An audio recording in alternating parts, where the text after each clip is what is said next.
Centro de Innovación e Integración de Tecnologías Avanzadas, Unidad Veracruz, pues tiene para ustedes.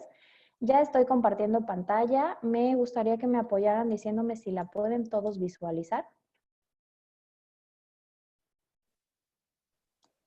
Sí, se ve muy bien. Muchas gracias, qué amables. Entonces, bueno, pues como les había comentado, el webinario del día de hoy es sobre las condiciones de éxito de la innovación tecnológica. Mi nombre es Emilce Velasco y los estaré acompañando a lo largo de este webinario como su moderadora. Al igual que todo el equipo del CITA, estaremos monitoreando el apartado de chat, así que si tienen alguna duda o problema técnico con la plataforma, podremos apoyarlos por esta vía. Les recuerdo que es necesario que mantengan sus audios apagados durante la transmisión para evitar pues cualquier interrupción. Además de que, pues, si se llega a activar, pues podemos llegar a escuchar algunas cosas.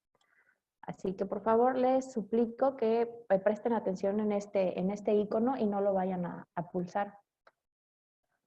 Bueno, como la mayoría de ustedes sabe, el centro está organizando varios webinarios, aprovechando pues esta temporada de quedarnos en casa y pues que tenemos la facilidad de llegar con ustedes a través de impartir varios temas. Les recuerdo que pues este es el calendario de los webinarios que ya tenemos agendados en el centro. El siguiente sería el viernes 6 de noviembre, igual a la 1 de la tarde, con el tema de la extensión en sistemas de producción pecuaria con el doctor Ángel Rosendo, que también está aquí con nosotros. Muchísimas gracias, doctor. El viernes 13 de noviembre estaremos hablando sobre las cadenas cortas agroalimentarias y estaremos cerrando el periodo de webinarios de este año con el tema de cultivo de tejidos vegetales más allá de la micropropagación. Y pues comentarles que algunas de estas actividades o de los webinarios están ligados con acciones que va a llevar a cabo el centro. Bueno, el siguiente anuncio que queremos darles es que a través de la Fundación del Politécnico se está ofreciendo material de protección a bajo costo, como lo serían las caretas protectoras y los tapetes de PVC. Estos se pueden hacer envíos a toda la República, así que no importa de dónde nos estén viendo, ustedes pueden contactarse con la contadora Luz Marina. Si se fijan, en la parte inferior de la pantalla vienen los datos. Nos pueden hacer llegar sus preguntas o solicitando información, ya sea por vía telefónica o por correo directamente con la contadora, o les recuerdo al correo del ipnveracruz@gmail.com. Cualquier duda, comentario, también nos lo pueden hacer llegar por esta vía. Y bueno, como también ya saben, en los últimos webinarios les hemos estado comentando sobre los cursos en línea que está ofreciendo el centro. Estos son algunos de los temas que se están manejando. Si tienen interés en participar en alguno de ellos, nos lo pueden hacer llegar vía chat y nosotros les haremos llegar los links de registro, o también pueden pedir informes directamente con mi compañera de servicios educativos, Marle Andrade. Y si se fijan, también ahí está su número de teléfono o WhatsApp por si necesitan más información.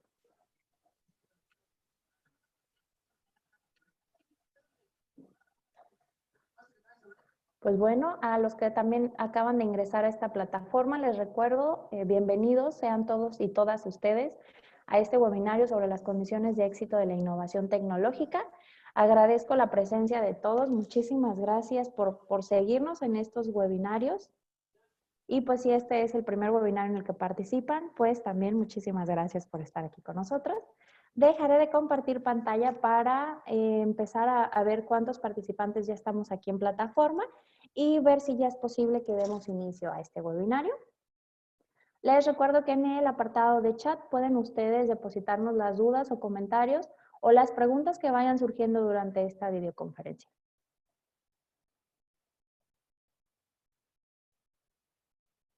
Les recuerdo que todos mis compañeros del CITA estaremos monitoreando este apartado, así que si tienen alguna duda o comentario, les estaremos atendiendo.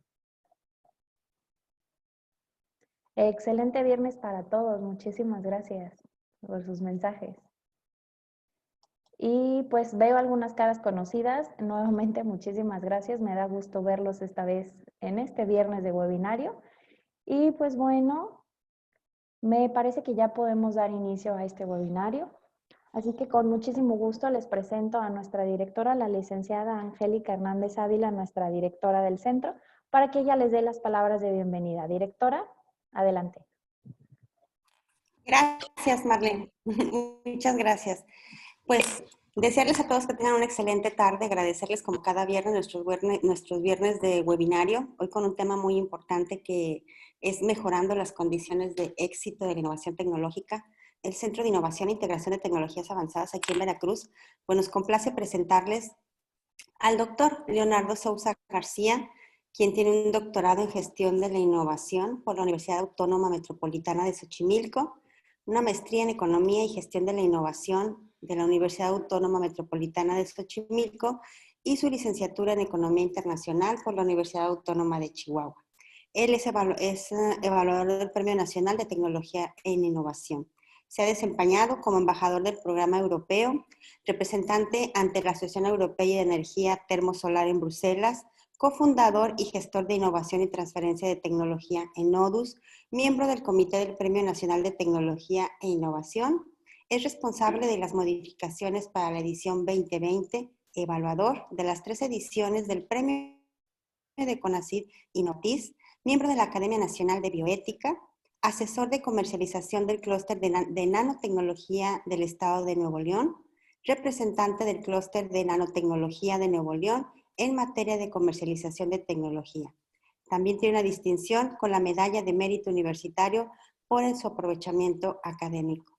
Bienvenido, doctor. Le agradezco mucho todos los conocimientos que hoy nos va a compartir y pues le dejo la audiencia para usted. Bienvenido, muchas gracias y buenas tardes a todos. Al contrario, ¿qué tal? Buenas tardes para todos, muchas gracias. Tengo que dar las gracias, por supuesto, pues a la directora y a todo su equipo que amablemente pues han hecho todo esto posible. Al CITA Veracruz, por supuesto, por dar el énfasis en estos temas tan relevantes, no solamente para la región y para los destinos productivos que se tienen pensados, sino también para las empresas y para todos los interesados dentro de la innovación tecnológica. Si me lo permiten, voy a poner yo la presentación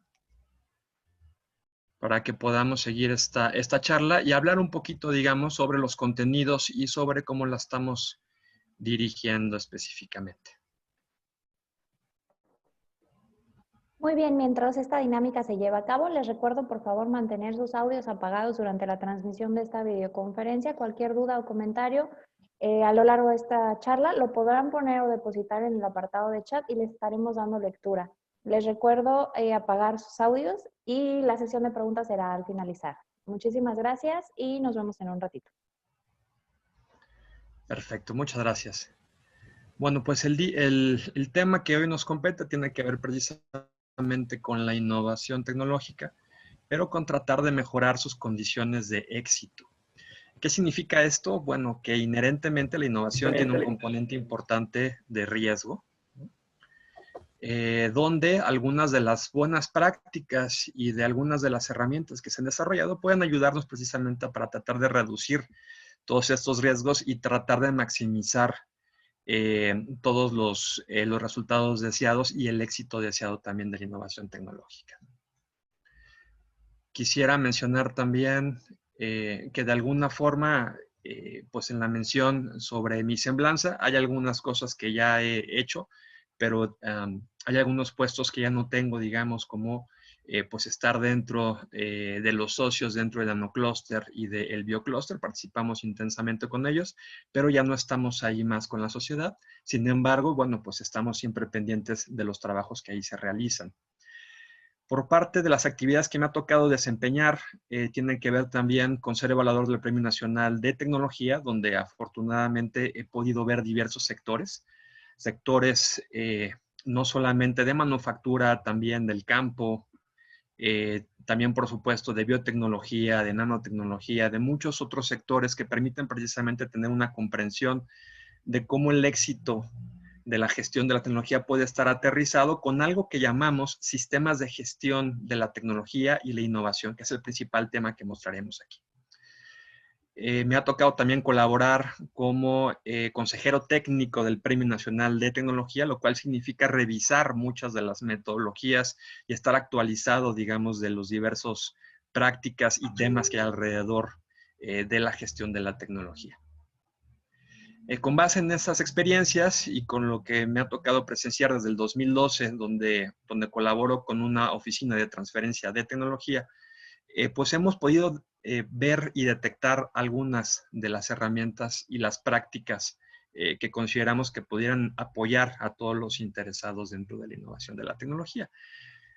Los principales temas que estaremos tratando en esta ocasión tienen que ver precisamente con las fallas y el riesgo de la innovación tecnológica y tratar de ver alguna de la sistematización de buenas prácticas que puedan ayudar para su éxito. Y por supuesto, dar un espacio de preguntas y respuestas. Por favor, siéntanse con la confianza en el chat y tengo entendido que esto también se está viendo dentro de la plataforma de Facebook para que nos compartan, por favor, todas sus inquietudes, sus dudas, sus comentarios. Por supuesto que los atenderemos después de la sesión con todo gusto. Bueno, ¿para quién está pensada esta plática? Creo que habrá que reconocer que el tema de la innovación de la tecnología se ha vuelto un tema de moda desde hace ya algunos años, ¿no? Ya han surgido distintas herramientas, distintos enfoques, ¿no? Lo cual creo que ayuda precisamente para enriquecer muchas de las prácticas, pero en algún sentido también confunde, porque entonces parecería que todas las herramientas que se han puesto disponibles sirven para todo tipo de proyectos y para todo tipo de orígenes de los proyectos. ¿A qué me refiero? No es igual un proyecto de innovación de la tecnología desde una empresa, por ejemplo, que tiene precisamente sus departamentos perfectamente muy estructurados, sus prácticas ya muy hechas, ¿no? Que si lo hacemos desde el emprendimiento, por ejemplo, ¿no?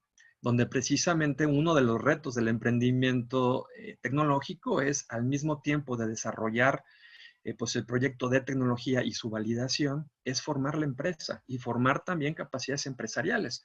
Muchos de los proyectos lamentablemente de emprendimiento fracasan porque si bien se tiene un buen proyecto tecnológicamente hablando, pues en cuanto a su viabilidad técnica y también comercial, en algunas ocasiones faltan capacidades empresariales dentro de quienes los están ejecutando, ¿no? Entonces, hay que ver desde dónde estamos formulando los proyectos de la innovación. Si es desde una empresa, con sus elementos perfectamente bien estructurados, donde su reto principal es algo que se conoce como ser ambidiestro.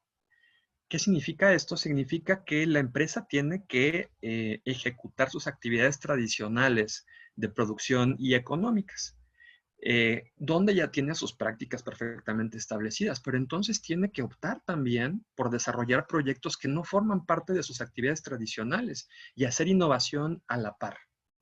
Hacerlo de esta forma se llama ser ambidiestro. Y el problema es, bueno, dado que muchos de los sectores en México, por ejemplo, no son intensivos en tecnología, estas actividades de innovación ambidiestras tienen que generarse en estructuras un tanto flexibles y emergentes. No hay un departamento como tal en muchas de las empresas de investigación y desarrollo. Por tanto, tenemos que tomar prestados en muchos de los casos algunos de los colaboradores, ¿no? De manufactura, de investigación, de comercialización, de muchas de las áreas, ¿no? Para que colaboren dentro del desarrollo de un proyecto de innovación, ¿no? Entonces, esto cambia los procesos, cambia la forma en la que se ejecutan todas las actividades. Y esas actividades de innovación emergentes, donde generamos estructuras emergentes para poder hacer innovación, es parte de los retos que conllevan muchas veces dentro de las empresas. Por otro lado, en el emprendimiento tenemos precisamente condiciones mucho más abiertas. Los proyectos son más abiertos en la forma en la que se presentan. ¿A qué se refiere esto? Bueno, que muchas veces se tiene una tecnología donde no hay un mercado perfectamente definido, pero estamos viendo a qué mercado lo podemos destinar. Entonces podemos tener una cierta aplicación donde estamos probando cuál es el mercado más adecuado. No tenemos muchas veces la estructura organizacional formal impuesta y hay que hacerlo también de maneras pues emergentes, ¿no? Las capacidades no están ya dadas, sino estamos viendo precisamente con quién nos aliamos, con quién hacemos alianzas, dónde conseguimos recursos y muchos otros elementos que van conformando la empresa a la vez que estamos terminando el proyecto tecnológico. Por otro lado, podemos ver muchas de las prácticas dentro de los centros públicos y de las universidades, donde muchos de estos proyectos tienen que ver con transferencia de tecnología, ¿no? Aquí hay una gran diferencia también con respecto a la empresa, porque la empresa tiene ya ciertas estrategias y orientaciones competitivas estratégicas hacia dónde tiene que formular muchos de sus proyectos.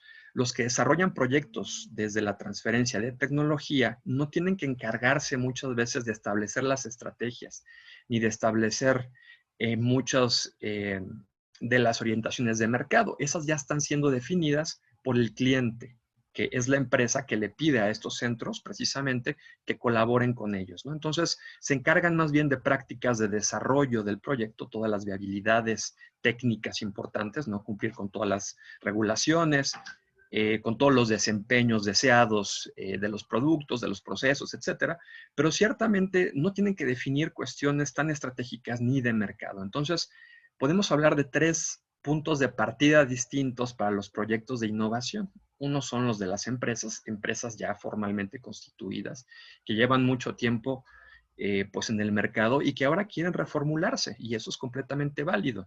Veremos más adelante algunas de las presiones del entorno que precisamente están haciendo que las empresas tengan que ver por la innovación de la tecnología como una práctica pues más recurrente, ¿no?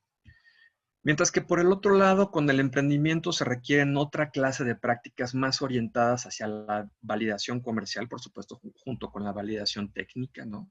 Pero tienen otros asegúnes y otros retos. Entonces, lo que vale la pena pensar es, bueno, parte de esta charla sirve muy bien para todo tipo de público. Esta charla es para público general, no obstante, nos vamos a enfocar precisamente a las empresas. Las empresas que ya están constituidas y que precisamente tienen que reformularse en algún sentido. Estas prácticas, por supuesto, también sirven para los emprendedores una vez que se formulen ya sus empresas y también para los centros públicos y las universidades con unidades de transferencia que precisamente sepan cómo interactuar con sus clientes, ¿no? Dentro de un sistema formalizado de gestión de la tecnología y gestión de la innovación. Estos son como los apartados importantes, ¿no? Desde dónde tendríamos que pensar cómo hacer, tratar de tener éxito dentro de la innovación de la tecnología y con cuáles herramientas. Hay muchas herramientas que se han desarrollado. Muchas podrían servir para muchos destinos. Lo que quiero decir es que no podríamos decir que algunas prácticas de emprendimiento no sirven para la empresa. Sí sirven, por supuesto, pero hay que saber en qué contexto y cuándo poderlas operar. Esto se vuelve parecido con una navaja suiza, donde tenemos muchísimas herramientas y hay que saber utilizarla adecuada según el tiempo y la circunstancia. Pero lo que tenemos que pensar es cuál es ese contexto precisamente en el que nos encontramos y desde ahí poder utilizar cada una de estas herramientas, ¿no? Vamos a enfocarnos también en algunas prácticas desarrolladas precisamente con empresas mexicanas y exitosas mexicanas practicando la innovación en el contexto mexicano, porque es importante también decirlo. Muchas veces tomamos prácticas que vienen de otros países, de otras universidades, desde otros lugares, no necesariamente han sido exitosas en el contexto mexicano y sí en contextos internacionales con otras condiciones distintas. Entonces, afortunadamente tenemos herramientas como el modelo de gestión de la tecnología del Premio Nacional de Tecnología, que precisamente es una práctica suficientemente robusta, como lo veremos más adelante, y que serviría para múltiples sectores y para múltiples tamaños también de empresa, pero que les ayuda precisamente para poder formalizar muchas de sus inquietudes y de sus prácticas de gestión de la tecnología y la innovación. Entonces, podemos revisar algunas de las herramientas que se han desarrollado y ver en qué momentos utilizarlas dentro de los contextos de la empresa, ¿no? Ahora es importante, si vamos a hablar de las fallas y los éxitos de la innovación, también considerar, bueno, pero la tecnología, ¿cómo la consideramos? ¿La consideramos como una amenaza, como una oportunidad? ¿Qué significado podemos atribuirle desde la empresa, ¿no? De la empresa que ya está constituida? Esta gráfica a mí me gusta mucho presentarla porque aclara muchas cosas. Aclara también que la innovación no solamente está pensada como estos esfuerzos por tratar de mejorar nuestro valor agregado, tratar de conquistar mercados, sino también en algún sentido nos muestra que si no innovamos, es posible que nuestras empresas tengan complicaciones, porque baja la tasa de ganancia y porque de alguna forma perdemos la capacidad para generar riqueza y para dar mejores empleos.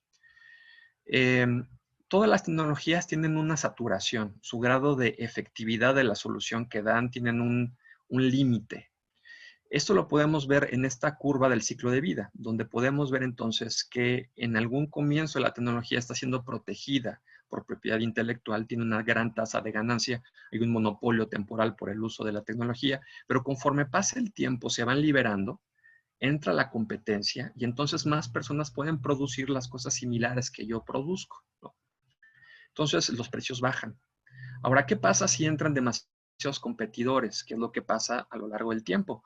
Pues la tasa de ganancia se va haciendo cada vez más pequeña y los mercados son más saturados. ¿Qué significa esto? Que las tecnologías, a pesar de haber comenzado siendo innovaciones, van terminando hacia una especie de comoditización. Se van haciendo commodities y van perdiendo su capacidad para generar valor dentro de los mercados, ¿no? Entonces, a final de cuentas, muchas de las soluciones de cómo lidiar precisamente con una tecnología que puede esto aplicar perfectamente para celdas solares, aplicar, por ejemplo, para productos del campo, como pueden ser fertilizantes o alguna solución, digamos, para combate de plagas. Puede servir para microchips, puede servir para muchas tecnologías. En realidad es un comportamiento similar. Y la solución que se ha encontrado en estas prácticas, cómo la empresa puede salir de esa trampa que en el largo plazo tiene de que sus productos tienen una menor tasa de ganancia, es generar innovaciones, ¿ok? No en cualquier momento. La gráfica, como podemos ver en la parte roja, ¿no? Y esto es parte de la estrategia, no tenemos que esperar hasta que baje la tasa de ganancia, ¿no? De forma significativa dentro de un sector, sino podemos comenzar precisamente desde que hay signos o señales de que la saturación del mercado está llegando a ciertos puntos, ¿no? Entonces, la línea roja lo que nos marca precisamente es la siguiente estrategia de la siguiente curva, la siguiente tecnología mejorada, ¿no? Que nos permitiría precisamente mantener la competitividad de la propia empresa y mejorar la tasa de ganancia. A esta curva S se pueden sumar muchas curvas S en el tiempo. Dependerá de la capacidad de la empresa precisamente como para poder reformularse. Pero esa es parte de la estrategia general detrás de la innovación de la tecnología, que en general, si no hacemos innovación, perdemos en el mediano y en el largo plazo. Un ejemplo muy claro es que lo podemos ver con algunos productos que en algún punto en el tiempo fueron grandes innovaciones, fueron grandes rompimientos con respecto a lo que existía, ¿no? Lo podemos ver con la penicilina, por ejemplo, un producto que salvó muchísimas vidas a partir de la segunda década del siglo XX y que era un producto, digamos, por supuesto, protegido, ¿no? Y que con el paso del tiempo se ha vuelto tanto un commodity que muchas empresas, inclusive que no tienen departamentos de investigación y desarrollo, están tomando precisamente estos avances tecnológicos, ¿no? Y los están incorporando dentro de sus mercados, ¿no? Claro, con tasas de ganancia menores. De la misma forma ha pasado con el microprocesador. Sabemos que una región tan grande como Silicon Valley se fortaleció a partir de la invención del microprocesador y se ha hecho toda una economía muy rica y muy pudiente, ¿no? Sin embargo, hoy los precios de los microprocesadores son tan pequeños que podemos encontrarlos en prácticamente muchísimos productos, ¿no? Electrodomésticos, por ejemplo, zapatillas deportivas, entre muchos otros, ¿no? Lo cual significa que efectivamente las innovaciones dejan de serlo con el tiempo y también las posibilidades de la tasa de ganancia, ¿no? Eso nos hace pensar, bueno, ¿qué son las tecnologías y estas grandes tendencias tecnológicas, ¿no? ¿Cómo impactan? Y vuelvo a la pregunta inicial de hace rato, ¿son oportunidades o son amenazas? ¿Cómo las podemos ver, ¿no? Pueden ser estas grandes olas que precisamente como en esta imagen acaban con las barcazas que están en el fondo, ¿no? Y pueden ser golpes tremendos y sacar a las empresas de su competitividad, ¿no? O inclusive del mercado en algunas ocasiones, ¿no? Por ejemplo, podemos pensar precisamente que se vienen cambios tecnológicos fuertes, ¿no? Ahora, con las tecnologías precisamente de la información, el comportamiento de las tecnologías en algunos casos es que es transversal, no se queda nada más en un sector, pega en muchísimos sectores. Entonces, hoy es prácticamente muy difícil pensar algún sector que no haya sido trastocado por las tecnologías de la información. Y lo podemos ver con el sector agrícola. Hoy se proponen, gracias a la combinación de inteligencia artificial, de sensores sumamente sensibles para poder medir cuestiones tan ligeras como la humedad dentro de las cosechas, ¿no? El requerimiento de nutrientes, el crecimiento de las propias plantas, combinado también con sensores climatológicos, ¿no? Y ver el grado de madurez de las plantas para entonces poder organizar mejor todas nuestras parcelas, ¿no? Entonces, estas tecnologías que en algún sentido ya podemos ver en algunos países como en Israel, por ejemplo, pues ya son una realidad, ¿no? Y el punto es cómo van a trastocar nuestros sectores. Sabemos que con la globalización hoy no hay un espacio que esté vacío de la globalización. Nos ha tocado ya o nos tocará pues eventualmente que tenga algún impacto, ¿no? Entonces hay tendencias tecnológicas que no podemos dejar de mirar y que en el caso de no mirarlas, de no hacer una estrategia, puede ser que tengamos un golpe tan duro como la ola que vimos en la imagen pasada y que pegue muy fuerte con la empresa. Pero esa ola también puede ser una ola que se pueda montar.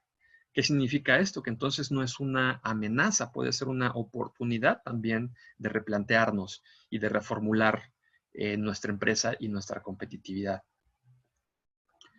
Algunas de las tendencias que hemos escuchado que son transversales, no voy a centrarme en tendencias de un sector nada más, sino de aquellas tecnologías que precisamente son oleadas y que golpean a múltiples sectores. La nanotecnología no se puede considerar un sector menor, en el sentido de que la innovación en materiales trastoca prácticamente cualquier producto físico, ¿no? Entonces, la posibilidad de tener recubrimientos, máquinas pequeñas generadoras de energía, por ejemplo, en escalas ínfimas, ¿no? Muchos productos basados también en microencapsulamiento y la liberación controlada de lo que contienen, ¿no? Son posibilidades nada más que se han asomado, pero por supuesto que la promesa tecnológica de la nanotecnología es mucho más amplia, ¿no? Y se espera que tenga cambios importantes.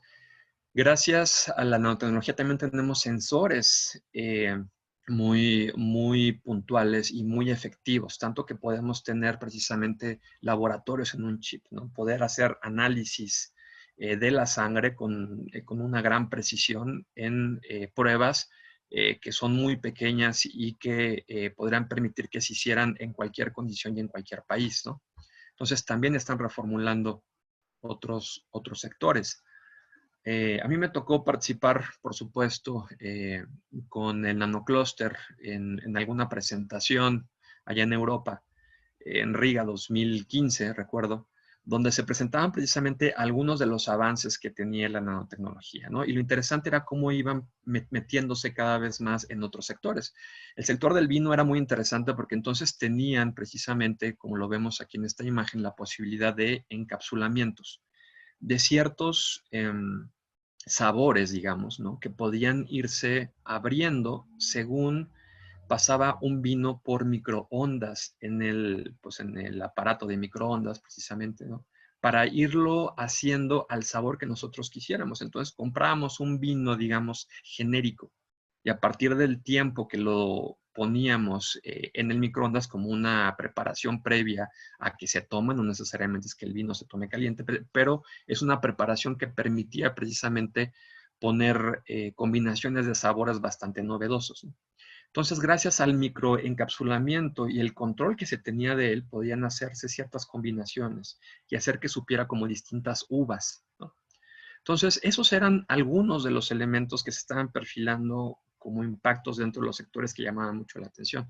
por supuesto que están impactando sectores tan tradicionales como el de los alimentos, por ejemplo, ¿no? ¿Qué sector más tradicional que el de los alimentos? Y ya está siendo modificado, digamos, por algunas de las tendencias, ¿no?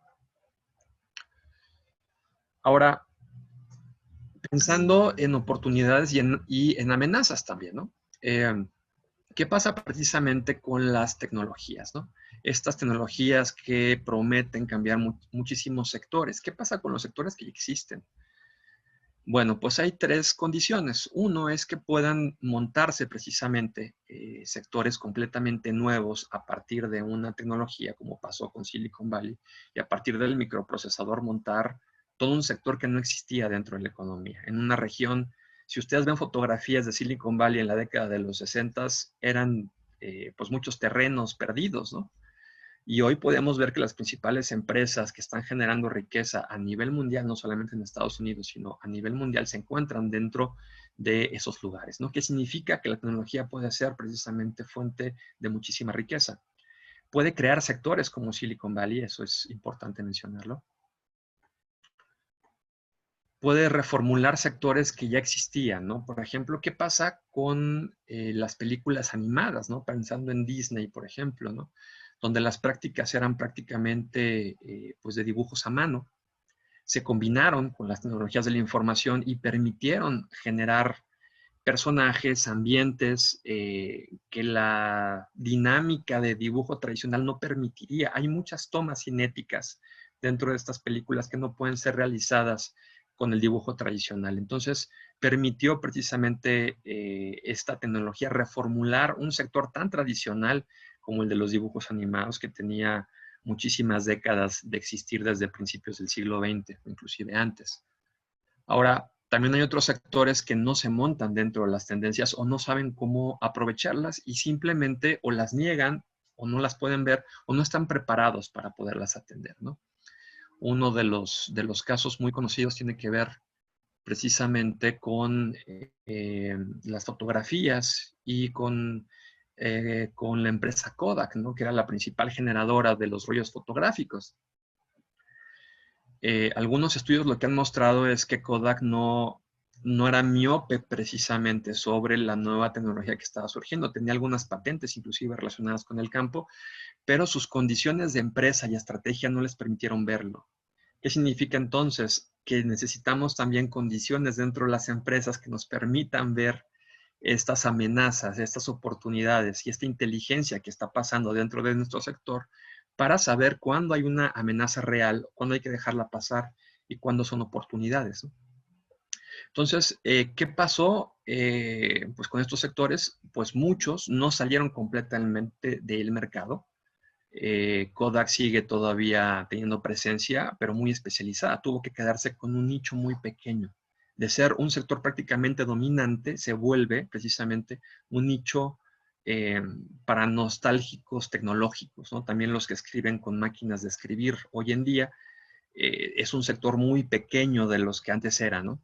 Y que se queda precisamente con algunos grupos, pero muy pequeños, ¿no? Entonces, los mercados y los sectores se pueden contraer precisamente ante estos choques de las oleadas tecnológicas. Por eso es importante también monitorearlas y saber nosotros como empresa en qué condiciones nos encontramos y si las vemos como oportunidades o las vemos como amenazas. Y por supuesto, contar con las prácticas necesarias para poderlo abordar y asumir, ¿no? Por tanto, es interesante no solamente pensar la innovación como un destino con ganas de cambiar las cosas, también es una forma defensiva de estar dentro de una economía cada vez más globalizada. ¿Qué significa? Que la tecnología no solamente genera riquezas, genera al mismo tiempo, cuando se instala, genera obsolescencias. Es decir, mis tecnologías pueden convertirse en obsoletas, como pasó con la máquina de escribir, ¿no? O como pasó con los rollos de Kodak, ¿no? Entonces, estamos ante sectores, ante fenómenos de la economía precisamente que pueden volver obsoleto lo que existe. Por eso es tanto el riesgo dentro de la tecnología y por eso es importante monitorearla y entenderla mejor, ¿no? Esto se llama una destrucción creativa porque de alguna forma crea nuevos caminos de empresas y de riqueza, pero destruye también otros, ¿no? Entonces, es importante por parte de la empresa contar con estas capacidades de innovación y de respuesta ante estos entornos, ¿no? A eso es a lo que nos referimos como con los sistemas de gestión de la innovación y la tecnología. Tener esa capacidad organizacional y empresarial para poder responder ante estas condiciones y estos retos. Hay un modelo nuevo de competitividad, voy a mencionar esto de forma muy rápida, ¿no? Pero es importante pensar que los modelos económicos ya no son los tradicionales desde hace tiempo. Hay sectores que ha tardado todavía que peguen estos impactos, pero se piensa que con el crecimiento de la globalización y la aceleración de la innovación y la tecnología en múltiples sectores, indudablemente se verán afectados hasta sectores tan tradicionales de regiones en México muy pequeñas inclusive, ¿no? Pero que poco a poco por la globalización se van conectando y los impactos pueden llegarles. Entonces, sabemos precisamente que hay un modelo acelerado de innovación. Muchos más países están invirtiendo más en innovación. Entonces, están acelerando los ciclos de creación y los ciclos de obsolescencia. Se están acelerando en todos los países y en muchos sectores. ¿Esto qué está generando? Bueno, pues que las empresas comiencen a poner dentro de sus estrategias de competitividad estrategias de innovación. Y esto se multiplica como un esfuerzo que entonces genera una tendencia mayor, donde casi todas las empresas eventualmente se espera que tengan que utilizar esta clase de estrategias para poder sobrevivir. Recordemos, yo recuerdo mucho de las prácticas que se señalaban hace ya algunas décadas, ¿no? Sobre la importancia de la calidad dentro de la industria en México, ¿no? Que México tenía que ser un país precisamente con mucha calidad. Y bueno, la calidad llegó eventualmente mejorando muchas de las prácticas. Y en vez de volverse el lugar destino, se volvió un punto de partida.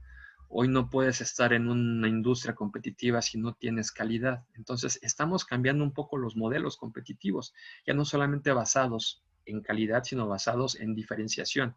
Y en diferenciación basados en ciencia y tecnología, que es una diferenciación más profunda, es más compleja, digamos. Entonces, ante estas complejidades, muchas de las empresas lo que han optado precisamente es en utilizar su ecosistema de innovación. ¿Qué es un ecosistema de innovación? Es el ecosistema donde, por ejemplo, tenemos organismos intermedios y organismos de conocimiento, como es el CITA Veracruz, precisamente, donde las empresas en su entorno pueden tener alternativas tecnológicas novedosas. Pueden poner a un departamento contratado bajo un contrato y de manera temporal a realizar sus proyectos de innovación sin que las empresas necesariamente tengan que contar con un departamento como tal. Entonces, es una ventaja contar con lugares como el CITA, por ejemplo. Podemos hacer pruebas de laboratorio de múltiples condiciones. Podemos también incorporar diagnósticos, planes, programas, ¿no? Donde se pueden hacer, digamos, a la medida de las necesidades de las empresas con un carácter regional, lo cual todavía tiene un valor agregado mayor, ¿no? Entonces, muchas de las empresas a nivel internacional utilizan dentro de sus estrategias el conocimiento generado por universidades y por centros públicos. Esto, por supuesto, requiere de coordinarse. Es una actividad que las empresas no están acostumbradas a realizar. Por eso necesitamos contar con sistemas de gestión de la tecnología y la innovación que incorporen estas prácticas y estos procesos, ¿no? De alguna forma estamos entrando a una tendencia más general que se llama economía del conocimiento o economía de la innovación, donde entonces las economías dependen de su capacidad para poder innovar. Y esto forma parte del nuevo modelo económico en el cual nos estamos insertando. Por supuesto, si vemos los niveles de inversión de los países avanzados, podemos ver que tienen una gran inversión pública y privada dentro de la innovación. ¿Eso cómo nos afecta? Bueno, nosotros como países en vías en desarrollo sí invertimos, pero realmente muchos de los efectos o impactos que nos pueden llegar de la tecnología es por lo que se genera en otros países. Entonces, también allá se está acelerando de formas importantes. Esto lo señala la OSD desde el 96 y desde el 96 ya se pensaba precisamente que los países que no invertían en investigación y desarrollo podrían tener una brecha de conocimiento y por tanto de ingresos muy importante con respecto a los países avanzados. ¿Qué pasa? Si hay más innovación, tenemos entonces un entorno mucho más cambiante, mucho más acelerado. Los ciclos de los productos se acortan. Ustedes lo pueden ver. Hoy hay productos que surgen muy rápidamente, pero se extinguen también muy rápidamente, ¿no? Uno de los sectores que más sufre de esto es el sector de la electrónica, ¿no? Lo podemos ver con los teléfonos celulares, por ejemplo, con las computadoras, etcétera. Cómo hay productos que surgen muy rápido y que se van muy rápido, ¿no? ¿Eso cómo afecta? Hace que las empresas no tengan una capacidad para poder reaccionar tan rápidamente. Y esto les exige ver sus entornos de manera anticipada y previa, no esperar a que salga el producto de la competencia para tratar de reaccionar, sino hacer una especie de análisis y de estudio de inteligencia sobre por dónde los competidores y las industrias están generando sus siguientes innovaciones. Eso se puede hacer con análisis de patentes y con muchas otras estrategias también, ¿no? Pero lo importante es que puede ser demasiado tarde el reaccionar cuando vemos los productos de la competencia que ya están dentro del mercado. Tenemos que anticiparnos. Y esas prácticas también forman parte de las buenas prácticas de la gestión de la innovación. Tenemos que saber, tenemos que ver cómo están cambiando las industrias y ser una empresa más inteligente en ese sentido. Por supuesto, es un reto porque las soluciones cada vez tienen tecnologías más complejas, ¿no? Puede ser que yo sea una empresa con conocimientos agropecuarios, por ejemplo, y de biotecnología, pero quizá no sé mucho de nanotecnología o de tecnologías de la información, lo cual significa que mis capacidades en las cuales yo me he formado por muchos años pueden ser que no sirvan precisamente para competir ahora con estas nuevas condiciones. Esa es una justificación mayor por las cuales acercarnos a los ecosistemas de la innovación y acercarnos a las universidades y los centros públicos, tratar de tener estas capacidades complementarias que quizá no son de mi rama, pero que me van a permitir poder reaccionar en un entorno competitivo basado en innovación. Otro tema muy interesante es que muchas empresas, precisamente desde el emprendimiento, empresas que no existían, empresas muy recientes, están pegando en sectores tecnológicos mucho más maduros, ¿no? Toda la industria, digamos, de la televisión y del cine está siendo golpeada por industrias como Netflix, por ejemplo, ¿no? Industrias que llevan muchísimo tiempo y una empresa que se fundó muy rápidamente.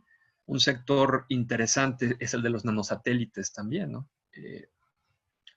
Contar con un satélite era una cosa que nada más países podían permitirse. Hoy las empresas inclusive pueden tener nanosatélites, ¿no? Lanzarlos al espacio y desde ahí monitorear diversos recursos, infraestructuras y demás, ¿no? Pero tienen la capacidad para poder hacerlo porque muchos de los costos bajaron gracias a la microelectrónica, ¿no? Entonces, tenemos sectores maduros como el de los satélites que eran sumamente caros y ahora pueden estar amenazados o transformados por las nuevas tecnologías, ¿no? Eso nos hace pensar entonces que no hay ningún sector que se pueda salvar de estas trastocaciones, no importa lo grande que seas, lo puede contar Kodak, por ejemplo, ¿no? Entonces es importante que los sectores, no importa su tamaño, no importa los recursos que tienen, pueden ser trastocados por el cambio tecnológico. Entonces aquí podemos respondernos, precisamente después de ver estos casos, ¿qué podríamos pensar? ¿Las grandes oleadas de tecnología son amenazas o son oportunidades? Como lo sugería la ola que pasamos anteriormente, que podemos referir con la palabra japonesa de crisis, ¿no? Pues se puede ver de las dos formas. Puede ser tanto un peligro como puede ser una oportunidad también, ¿no? Depende de si nos montamos en ella o la dejamos pasar. Tiene que ver mucho con el estudio que nosotros hagamos sobre esas tecnologías, ¿no? Ahora, la innovación en la empresa, porque es relevante por muchos de los temas que ya mencionamos ahorita, ¿no? Pero también tiene algunos otros elementos adicionales. Hay muchos estudios que han mostrado, a partir de la crisis financiera del 2008, quiénes son las empresas y los sectores que más rápido salieron de la crisis. Y posiblemente se espera que las empresas que salgan más rápido de los alentamientos que hoy tenemos por la pandemia de COVID-19 sean aquellas empresas con capacidades de innovación, precisamente. para tratar de replantear sus mercados, replantear sus productos, sus procesos, ¿no? Y salir de la forma más rápida. Se hizo un comparativo en 2008 en cuanto a la crisis financiera y se vio que los países con sectores más tecnológicos pudieron salir, fueron más afectados, pero salieron mucho más rápido, ¿no? Entonces, por ejemplo, hoy China ya hay noticias de que si bien fue un país muy afectado, porque prácticamente se convirtió en la fábrica del mundo y muchos de los insumos y de los productos tecnológicos salen de China o tienen que ver con China, hoy es el país que gracias a sus capacidades de innovación ha podido salir de forma mucho más rápida. Ya cuenta hoy con trimestres positivos de Producto Interno Bruto, por ejemplo. Entonces, la innovación también permite capacidades para poder confrontar situaciones, por supuesto, de riesgo, de inestabilidad dentro de los sectores y de mucha incertidumbre. Por supuesto, permite generar nuevos productos, nuevos procesos, pero también las innovaciones no solamente son de producto, también permiten reducir costos y hacer las cosas mucho más eficientes cuando las ligamos con innovaciones de procesos dentro de la empresa. La tecnología, por ser una condición transversal, puede pegar en muchas partes de la empresa, ¿no? Entonces también es importante ver en qué parte de la empresa vamos a estarle incorporando. Si es en nuestros productos como una parte central o si puede apoyar algunas partes adicionales como logística, comercialización, donde también se pueden tener ventajas competitivas, ¿no? Ahora, cualquier sector puede innovar, ¿no? Si hablábamos de que mucha innovación tiene que ver con hacer análisis importantes del entorno, contar con condiciones de departamentos de investigación y desarrollo, eso parecería que pudiera limitar muchas de las capacidades de las empresas para ser innovadoras. Yo quisiera presentar muy brevemente algunos de los casos que me ha tocado analizar. Me tocó hacer un estudio para el Fondo de Innovación Tecnológica CONACYT de hace algunos años. Sacó un libro al respecto. Donde precisamente veíamos sectores muy tradicionales y lo que nos llamó la atención era que sectores como la minería, un sector de más de 400 años, donde qué no se ha inventado para la minería todavía podía tener condiciones de innovación desde el contexto mexicano, ¿no? Entonces encontramos empresas del sector minero que cambiaban sus procesos para conseguir todos los metales, ¿no? En este caso cobre, pero puede ser también utilizado para oro, plata, etcétera, ¿no?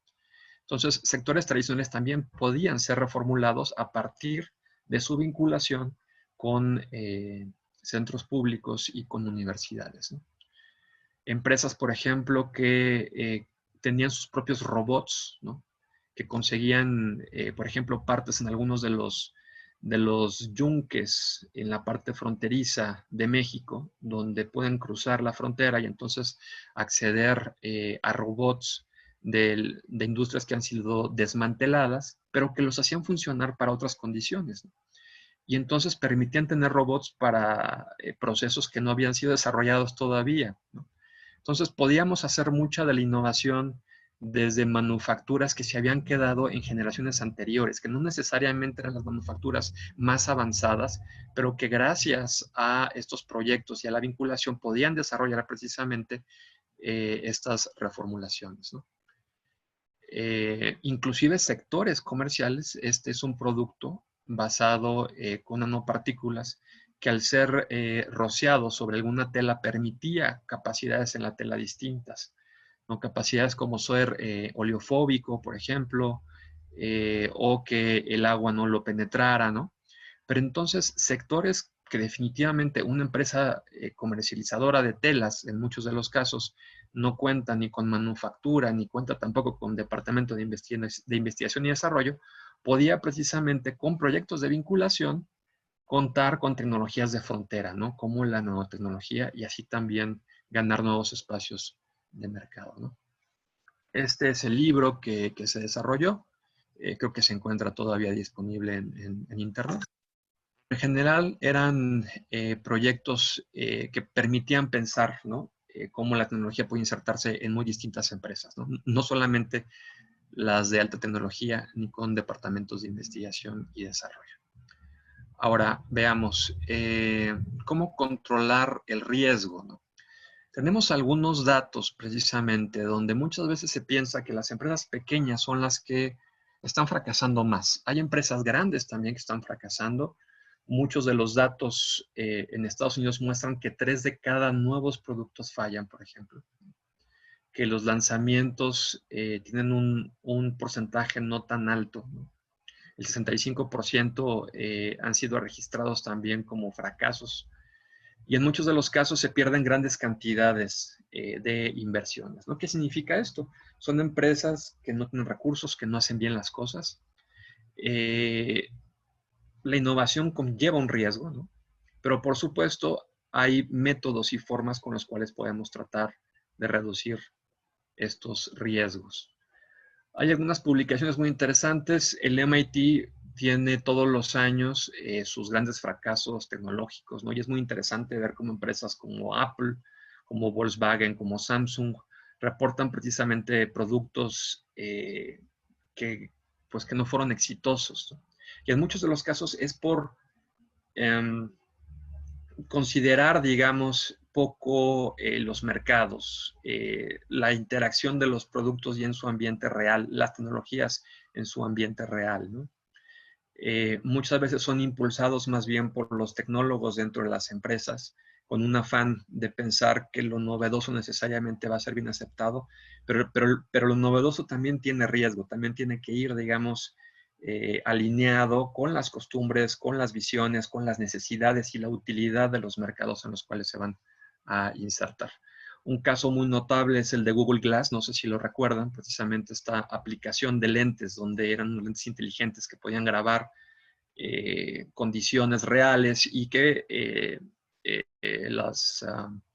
los lentes servían también como pequeñas pantallas donde se podía tener toda la información que uno requería, ¿no? Entonces, cuando estos lentes eran utilizados precisamente en restaurantes o en situaciones públicas, fueron rechazados por mucha gente porque no sabían si estas personas les estaban grabando, ¿no? Sus conversaciones, sus actividades, etcétera. Entonces, el mercado no lo aceptó también, fue un fracaso fuerte dentro de Google, por supuesto, y hoy se ha tenido que replantear para aplicaciones industriales muy particulares, ¿no? Pero eso significa entonces que también los grandes pueden tener dificultades al momento de seleccionar y de guiar sus innovaciones, ¿no? Hay 3 tipos de riesgos principales dentro de la innovación. Uno tiene que ver con la obtención de resultados. Muchos proyectos de investigación y desarrollo no sabemos si tendrán los resultados en tiempo, en costo, como lo estamos esperando, y mucho menos si van a ser bien recibidos por parte del mercado, por lo cual es una actividad que ya conlleva un riesgo y que necesitamos tener prácticas como para poder abordarlos, ¿no? Una de las prácticas importantes es contar también dentro de las empresas con cartera de proyectos. Dado que hay riesgo, en vez de poner todos mis recursos en una sola canasta, puedo distribuir los riesgos con distintos proyectos que vayan caminando de forma simultánea y tener las herramientas analíticas para poder decidir qué proyectos avanzan y qué proyectos se quedan dentro de la línea de los proyectos, ¿no? Entonces, también son buenas prácticas que reducen los riesgos inherentes dentro de esta actividad, ¿no? Ahora, hay distintas fallas dentro de las organizaciones. Podemos ponerlas en 3 grandes términos. 2 de ellos muy importantes es la selección de los proyectos. Mucho tiene que ver con la orientación de las estrategias y la planeación de la tecnología. A mí me ha tocado ver empresas que son muy innovadoras en el sentido de que siempre quieren estar a la vanguardia, pero sin embargo, cuando surgen estas oleadas de tecnología, las quieren tomar todas y se quieren montar en todas, cuando no tienen todas las capacidades. Me tocó el caso de un cliente donde precisamente tiene capacidades para el sector de los fertilizantes, ¿no? Sin el uso de químicos y orgánicos, ¿no? Y cuando ven tendencias, ¿no?, de cambios dentro del sector, ven drones y otras tecnologías, piensan convertirse en empresa de drones, digamos, pensando como unas alternativas. Eso puede ir en contra, digamos, de las capacidades acumuladas, de las estrategias y de los mercados dominados que ya tenían, ¿no? Entonces, también hay que orientar hacia qué posición competitiva pretendida es la que se quiere dentro de la empresa, por supuesto, y qué tendencias son para mí o cuáles no son para mí. También es importante poderlo analizar en función de mis oportunidades y mis capacidades, ¿no? Es importante contar con esa inteligencia. Al menos hemos mencionado aquí la inteligencia de mercado y la inteligencia de la industria, pero la inteligencia también de la propiedad intelectual es sumamente importante, por supuesto. Si hablamos de innovación de la tecnología, son tecnologías novedosas que están siendo protegidas. Entonces también es importante saber si nuestras propuestas de tecnología ya están infringiendo campos tecnológicos protegidos y si no lo están, bueno, ¿cómo podemos proteger esos espacios, ¿no? Y por otro lado, la parte de la regulación. La innovación tiene precisamente dificultades para que las regulaciones vigentes puedan aplicar. Entonces, hay casos donde muchos de los proyectos no tienen regulación, pero no significa que no las tengan en el futuro, ¿no? Uno de los casos es la nanotecnología, por ejemplo, ¿no? Que se ha discutido muchísimo sobre si debe ser regulada. La inteligencia artificial es otro tema también vigente, ¿no? Entonces, aunque se apuestan porque van a ser reguladas, ¿no? Porque surgen algunos efectos no deseados, no sabemos cuándo, y eso importa también tener cierta inteligencia para poder abordar todo ello, ¿no?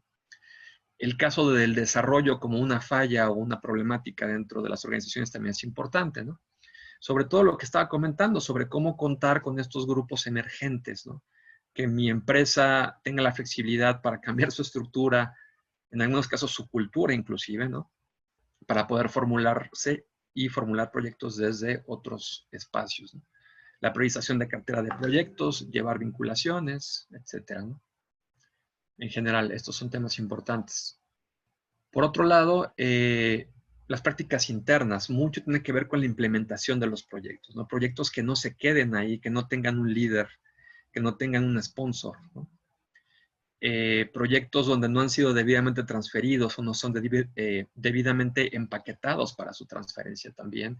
Y desde luego, lo más importante, contar con la evaluación de resultados de la innovación. Es decir, sabemos cuánto nos aportó la innovación con la cual destinamos tantos esfuerzos y tantos recursos previamente.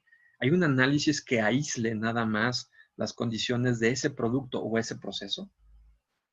Podemos saber precisamente qué rendimiento tuvimos nada más por esos esfuerzos, o se diluye muchas veces dentro de la contabilidad de la empresa, que es lo que suele pasar, ¿no? Entonces también es importante saber qué tan buenos somos para innovación, no solamente por lo que estamos creciendo dentro del mercado y de rentabilidad, sino en función de aislar los propios proyectos y ver cómo están aportando o no lo están haciendo tanto dentro de las ganancias de la empresa, ¿no?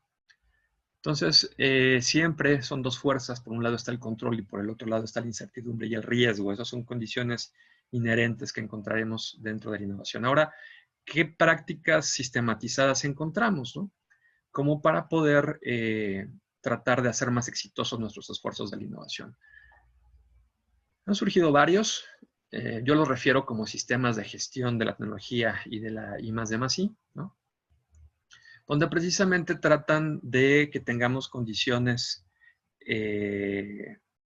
para hacer nuestras innovaciones de manera recurrente, ¿no? Así como la fotografía que estamos viendo, podemos meter esa canasta, ¿no? Seguramente después de intentarlo varias veces, ¿no? Pero si no lo podemos hacer de formas efectivas, ¿qué caso tiene en el caso de las empresas intentar la innovación si no podemos asegurar por lo menos ciertos resultados, ¿no? Entonces, esta clase de sistemas lo que pretenden precisamente es hacer que la innovación no sea algo espontáneo, que sea cuando se necesita. Eso tiene que ver con estar prevenidos, no tratar de reaccionar cuando ya la competitividad está en riesgo porque hay un nuevo producto de la competencia o hay cambios importantes dentro de mi sector, sino anticiparme, porque es posible que tarde mucho en tratar de reaccionar, ¿no? Entonces, es importante contar con esas prácticas. La orientación estratégica, por supuesto, esa es vital, ¿no? Hay proyectos de innovación que precisamente cambian la forma de funcionar de la empresa. La innovación no solamente cambia los mercados, eso es importante decirlo, cambia las formas operativas de las empresas. Muchas veces tenemos que generar proveedores porque no existen los proveedores, tenemos que cambiar nuestros procesos, tenemos que hacer las cosas internamente también distintos. Ahora, ¿eso vale la pena? Vale la pena también analizarlo precisamente, bajo qué prácticas permitirían poder definir todos estos elementos, ¿no? Y por supuesto, si lo hacemos de formas esporádicas, ¿no? En algunas ocasiones saldrá bien, en otras no podemos controlar todos esos procesos y tendremos, desde luego, un manejo no tan mesurado de los recursos. Cuando los recursos para la innovación son muy importantes. Es importante medirlos porque mucho de la innovación tiene que ver con experimentación, ¿no? Podemos experimentar 1, 2, 3, 4 veces, pero ¿hasta qué punto vamos a dejar de experimentar si los resultados todavía no se dan? ¿Con qué prácticas de análisis podemos parar esos proyectos, ¿no? Eso es importante también poderlo considerar. Y desde luego, si no tenemos prácticas sistematizadas, lo que comentamos previamente, se dificulta la capacidad para poder evaluar la efectividad de estos proyectos y de las prácticas de gestión de la tecnología, ¿no? ¿Cómo podemos entender estos sistemas? Prácticamente son sistemas organizacionales, ¿no? Que tienen que ver con la coordinación y con el control, el suministro de recursos, por supuesto, y están basados en procesos, ¿no? Procesos que a lo mejor pueden ser emergentes según se vayan necesitando, pero definitivamente eso junto con normatividades y políticas permiten tener esos controles requeridos, ¿no? Para la toma de las decisiones. Ahora, ¿de dónde surgen? Conocemos muchísimos sistemas a lo largo de la historia de la administración de las organizaciones y de las empresas. Podemos ir viendo muchísimos sistemas que se han ido incorporando dentro de las prácticas, ¿no? Unos al principio de la mitad del siglo XX tienen que ver con sistemas para la productividad, cómo podíamos ser más eficientes, ¿no? La mecanización de actividades, etc. Con los 60, algunas de las innovaciones en estos controles tienen que ver con lo financiero, ¿no? Cómo controlamos mejor las finanzas, cómo podemos inclusive mover ciertos recursos y ponerlos a invertir en otras condiciones fuera de la empresa, ¿no? Son otras innovaciones organizacionales, ¿no? Lo comercial, por supuesto, los 80 con la calidad y desde hace ya algunas décadas el tema de la innovación. Aquí nos estamos concentrando principalmente con innovación de tecnología, pero también hay que recordar que hay innovación comercial, organizacional y de muchos otros elementos que de forma complementaria con la innovación de la tecnología generan realmente ventajas competitivas importantes, ¿no? Entonces, es difícil decir qué innovación es más efectiva o si una es mejor que la otra. Yo creo que vale la pena pensar en innovaciones complementadas, porque aparte es muy probable que si hacemos una innovación profunda de producto, tengamos necesariamente innovaciones de proceso también, innovaciones comerciales y de otro tipo, ¿no? Entonces, también vale la pena pensar y no estigmatizar la innovación tecnológica como algo monolítico, ¿no? Sino pensarlo de manera complementaria con otras formas de innovación. Hay muchos modelos, hay muchas formas en las que se han propuesto también la manera de llevar estas prácticas, ¿no? Se pueden llamar generaciones. Inclusive, hoy las últimas generaciones tienen que ver también con considerar no solamente las fuentes de la innovación como la propia empresa, las fuentes que pueden dar los centros públicos o las universidades, ¿no? Sino también los usuarios, inclusive, ¿no? O personas de otro sector, ¿no? Y tomar también parte de esas prácticas para incorporarlas dentro de la innovación. Entonces, se trata de modelos de innovación que van siendo cada vez más complejos y más abiertos. Esto, por supuesto, tiene que ser considerado dentro de las prácticas que sistematizan la gestión de la innovación, ¿no? Una innovación importante puede provenir también de cooperación con centros públicos y con universidades, ¿no? En ese sentido, yo les invitaría también a revisar los servicios, por supuesto, los laboratorios y las funciones que nos ofrece Cita Veracruz como un agente importante dentro del ecosistema productivo que hay en Veracruz, ¿no? Yo estudié la licenciatura en Chihuahua, por ejemplo, ¿no? Y no contábamos en muchas ocasiones con un ecosistema adecuado para las regiones. Ese ha sido un tema muy discutido en algunas partes del país. Creo que Veracruz tiene en el CITA también cierta ventaja por contar con orientaciones muy puestas hacia lo regional, pero utilizando también la posibilidad de la tecnología. Entonces, es importante voltear a ver también los actores que nos pueden apoyar a ser más segura y más exitosa la innovación tecnológica. Ahora, sobre las prácticas de sistematización, existen también algunas propuestas, Como les mencionaba, yo conozco bien la del Modelo Nacional de Gestión de la Tecnología y la Innovación del Premio Nacional de Tecnología, pero no es la única también. Hay algunas otras prácticas, como la norma española UNE 166.000, donde también tiene algunas prácticas normalizadas. La norma mexicana también cuenta con algunos elementos. Lo interesante es que la norma mexicana, al parecer, es una especie de combinación entre las consideraciones de la norma española, integrando también algunos elementos del Modelo Nacional de Gestión de Tecnología del Premio Nacional de Tecnología. Entonces, podríamos considerarla como un híbrido, ¿no?, de las dos. Pero todas son válidas.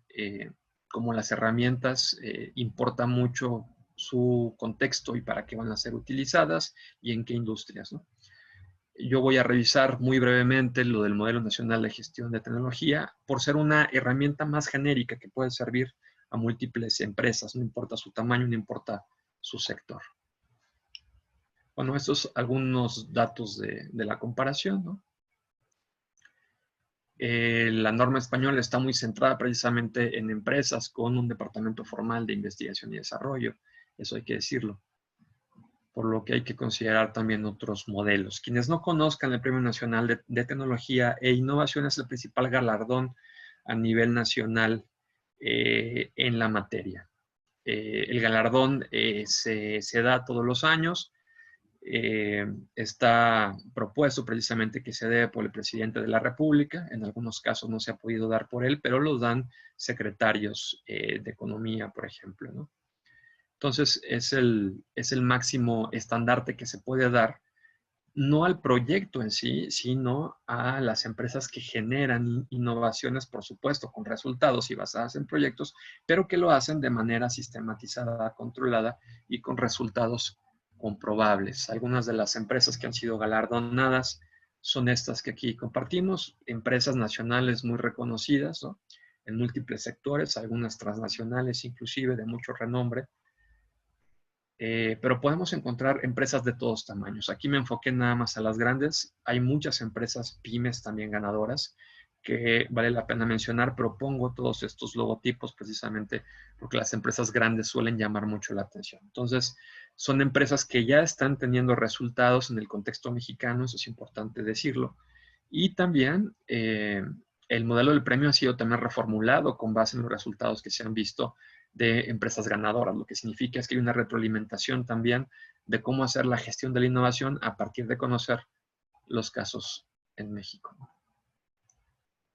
Y bueno, el Modelo Nacional de Gestión de la Tecnología del Premio Nacional de Tecnología y de Innovación está basado, por supuesto, en un sistema organizacional basado en coordinación y en control de las actividades y gestión de los recursos. La idea también es contar con los recursos cuando sean necesarios dentro de la organización y alinear todos estos esfuerzos de innovación, por supuesto, a objetivos competitivos. La innovación, digamos, es importante mencionar esto, no hay que pensarla como una finalidad en sí misma, es un medio. ¿Y es un medio para qué? Precisamente para la competitividad y para la riqueza de las empresas. Por tanto, los objetivos de innovación no son objetivos per se, pueden ser los objetivos de un proyecto, pero si el proyecto no cumple con objetivos mayores dentro de la organización, se queda como un cumplimiento, digamos, parcial o trunco, ¿no? Es importante que sea apoyado y monitoreado por diversas áreas directivas, ¿no? Por supuesto, las empresas entre más departamentalizadas están, la comunicación se pierde dentro de ellas y es importante que los sistemas de gestión traten de articular todas estas visiones, porque la innovación no se hace nada más del conocimiento o las decisiones de un solo departamento. No tiene mucho sentido si investigación y desarrollo no toman los insumos también del departamento comercial o del de ventas, ¿no? O si no hemos considerado las capacidades de manufactura, ¿no? Quizá estamos desarrollando un producto que no pueda ser elaborado por nuestras propias cadenas productivas, ¿no? Entonces no tiene mucho sentido. Hay algún punto en el tiempo donde la cartera de proyectos tiene que ser revisada precisamente por todas estas áreas, ¿no?, diversas, y tratar de decidir precisamente qué proyectos con base en las necesidades de esas áreas. Entonces, la innovación no es algo que surja en una sola área ni de una sola persona, ¿no? En algunas empresas muy pequeñas, muy pymes, ahí prácticamente pues el dueño y muchas de las personas hacen muchos de los recursos. Quizá ahí hubiera un poco menos de participación de otras áreas porque las áreas prácticamente son las mismas, ¿no? Pero es importante pensar que no es una actividad individual, sino colectiva y que entonces requiere los procesos para articular cada una de estas participaciones. Por supuesto, es un modelo que permite una cartera de proyectos y está enfocado con 5 funciones sustantivas que vamos a revisar muy brevemente, ¿no? Esos son, digamos, como los pilares. No tienen una condición lineal, pueden darse desde distintas formas, pero es importante que estén presentes en su consideración. Y por supuesto, ligados con resultados. Los resultados más allá de lo económico, y eso es importante mencionarlo, tiene que ver también con resultados sociales y resultados ambientales. No podemos pensar que el bienestar de la empresa es nada más el bienestar de la empresa. También hay empresas que tienen impactos sociales importantes y impactos ambientales importantes. Y que no es necesariamente porque no se cuenten con muchas de las regulaciones en el momento de hacer la innovación, no significa que no las tomemos en cuenta. Muchos proyectos de nanotecnología se han dicho, por ejemplo, que pueden ser bactericidas, ¿no? Ciertas partículas liberadas en el medio ambiente que matan bacterias, ¿no? Pero no todas las bacterias son dañinas, entonces pueden llegar a matar bacterias positivas dentro de algunos ecosistemas, ¿no? Ahora, en algunos casos no hay normas como para poderlo hacer, pero con algunas prácticas de inteligencia podemos anteceder esas posibles controversias y esos posibles impactos no deseados de la tecnología y entonces sacar productos que resuelvan esos efectos no deseados para no tener problemas posteriormente con la regulación. Sería una pena sacar un proyecto de innovación que ha tomado mucho tiempo y mucho esfuerzo para que luego tenga que ser modificado porque la regulación vigente ya no lo permite ejecutarse de la forma en la que se está ejecutando. Entonces también es importante tratar de ver hacia futuro qué tipo de regulaciones son las que pudiéramos encontrarnos, ¿no? Y bueno, este es el modelo. Tiene 5 funciones principales. La tecnología, por supuesto, es transversal a muchas de las áreas dentro de la empresa. Y la forma en la que podemos, de alguna forma, contar con estas prácticas y asegurar tanto el éxito como reducir los riesgos de la innovación tiene que ver con vigilar. Vigilancia es este monitoreo dentro del entorno, no es un entorno nada más comercial, también es importante mencionarlo, es entorno de propiedad intelectual, inclusive del sector, de tendencias sociales, políticas en algunos casos, ¿no? Yo creo que es recordar también el tema de la regulación que ya lo mencionamos, ¿no? Pero prácticamente tiene que ver con hacer la empresa un poco más inteligente, ¿no? Por supuesto, dentro de cada una de estas funciones hay procesos muy particulares y hay herramientas muy particulares, ¿no? No me detendré como para tratar de analizarlos, cada empresa tiene que desarrollar las suyas. El modelo sirve también como para orientarnos, ¿no? Pero cada empresa es libre de tomar lo que considere, siempre y cuando se cumplan estas 5 funciones, ¿no? Por otro lado está la parte de planeación, ¿no? ¿Cuál es el marco estratégico de la tecnología? Sabemos que las tecnologías también tienen un timing o un tiempo, ¿no? Puede ser que tardemos mucho tiempo en sacar nuestra innovación y resulta que la competencia la sacó primero, ¿no? O la registró primero. Entonces también tenemos que ver los tiempos que son importantes, las orientaciones y las estrategias, ¿no? En algunos casos, algunas empresas no deciden ser los líderes del sector, sino ser seguidores cercanos de la tecnología. Esa es otra forma, ¿no? Protección, por supuesto, la salvaguarda de la tecnología, pero más allá de la tecnología, la salvaguarda del conocimiento. La tecnología se hace con conocimiento dentro de la empresa y esos saberes están muchas veces embebidos dentro de personas. Entonces, ¿cómo la empresa mantiene esos conocimientos que son fuente de competitividad dentro de la empresa? Porque las personas también se pueden mover a otros espacios y entonces perderíamos recursos humanos muy valiosos por la forma en la que participan, pero por el conocimiento que han acumulado también a lo largo de los años, ¿no? Entonces, yo conozco casos de empresas que lamentablemente han perdido competitividad porque han dejado ir, en muchos casos, recursos humanos valiosos, o hay fugas también del conocimiento por muchos mecanismos, ¿no? Entonces, protección tiene que ver con la salvaguarda no solamente de los activos de la tecnología, sino los conocimientos como activo también de la tecnología, ¿no? Habilitación tiene que ver con contar con todos aquellos recursos necesarios para la innovación. Como lo mencionamos, muchas empresas no cuentan con departamentos formales de investigación y desarrollo, entonces requerirán mover algunos de sus personales, de sus procesos, de sus prácticas precisamente para abordar proyectos emergentes de innovación, ¿no?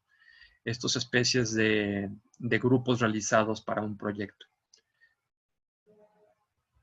Y bueno, implantación, por supuesto, ya con lograr la implantación de muchos de las innovaciones, ya sea que se implanten desde la propia empresa, que sean transferidos inclusive, ¿no? Aquí podríamos mencionar la parte de vinculación y de tomar esas transferencias de centros públicos o de universidades donde se está transfiriendo hacia la empresa y cuidar también todas esas formas. O si la empresa transfiere hacia clientes, ¿no? En el caso de que sean productos industriales, ¿no? Cómo los implantamos dentro de sus plantas, qué tipo de pruebas tenemos que hacer, que se cuente con toda la documentación, con todo el paquete tecnológico, propiedad intelectual y muchos de los elementos, ¿no? Realmente, como se pueden dar cuenta, hay muchas prácticas detrás de estas 5 funciones, pero simplemente lo menciono porque es importante considerarlas. Son guías de modelos sobre cómo podemos mejorar nuestras prácticas. Bueno, hasta aquí ha sido todo un recuento, digamos, de el argumento de por qué controlar la innovación, que es inherente con sus riesgos, por supuesto, y con algunas fallas dentro de los proyectos, ¿no? Y algunas de las prácticas que se pueden tener, ¿no? Es importante también que estén pendientes sobre actualizaciones, cursos, capacitaciones que les permitan precisamente adoptar y profundizar en todos estos modelos, ¿no? Sabemos que dentro de la oferta del CITA también tienen muchos webinars, cursos y diplomados muy interesantes. Yo les recomendaría también echar ahí un vistazo, como para encontrar alguna oferta que les permitiera poder profundizar sobre todos estos elementos. Así que bueno, pues agradecerles mucho por su interés dentro del tema, por su paciencia. Ha sido un webinar también un poquito largo, pero bueno, con mucha información. Así que desde luego estamos aquí disponibles como para contestar cualquier inquietud, pregunta o comentario. Muchas gracias, estamos aquí al pendiente. Gracias, doctor, por esta excelente plática. Ya tenemos algunas preguntas en el apartado de chat. Los invito a los participantes a que si tienen alguna otra duda, nos la hagan llegar por esta vía. Igual a todos los participantes que nos ven por vía Facebook, también sus comentarios nos los podemos atender. Entonces, igual si gustan participar directamente con el ponente, nos pueden solicitar participación. Y mientras esta dinámica se lleva a cabo, daré lectura a las preguntas que ya tenemos concentradas. María del Carmen nos comenta, ¿qué perfil deben tener las personas innovadoras y si los innovadores nacen o se hacen?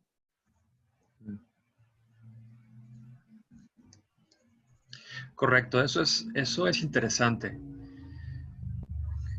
Prácticamente un innovador puede surgir bajo ciertos intereses, ¿no? Tener, digamos, alguna propuesta tecnológica interesante, tratar de cambiar algunas cosas, algunas intuiciones. Muchas veces hay personas muy intuitivas que tratan de resolver las cosas de maneras distintas, ¿no?